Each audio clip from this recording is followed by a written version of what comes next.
पर ढेर सारी गन्स और काफी हथियार थे। गैब्रियल कहता है कि आखिर किसी को तो उन लोगों को रोकना होगा।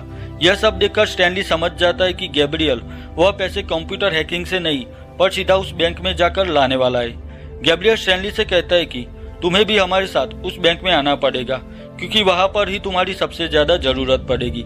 तब स्टैनली गैब्रियल को चकमा देकर वहां से भाग जाता है क्योंकि वो अब किसी और मुसीबत में पड़ना नहीं चाहता था।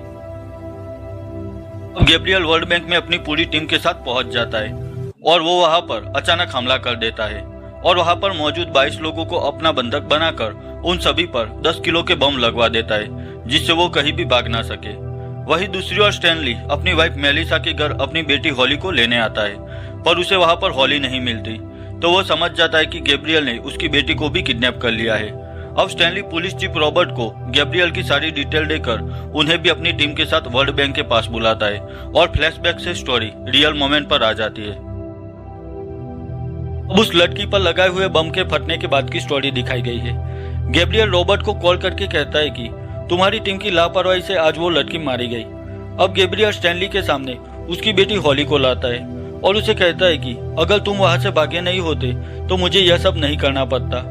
गैब्रियल स्टैनली को वर्ल्ड बैंक के कंप्यूटर सिस्टम के पास लाता है और उसे बैंक के सारे पैसे उसके दिए हुए अकाउंट में ट्रांसफर करने के लिए कहता है। तब स्टैनली सोर्स कोड और खुद के बनाए हुए सॉफ्टवेयर की मदद से सर्वर हैक करके वो सभी $9 बिलियन गैब्रियल के दिए हुए अकाउंट में ट्रांसफर कर देता है और अपनी बेटी हॉली को लेकर वहां से बाहर जाता है। पर थोड़े ही सेकंड के बाद वो पैसे फिर से वर्ल्ड बैंक में वापस आने लगते हैं। तब गैब्रियल के साथी स्टैनली को पकड़ लेते हैं पर उस वक्त हॉली को वहां से निकलने में स्टैनली कामयाब हो जाता है।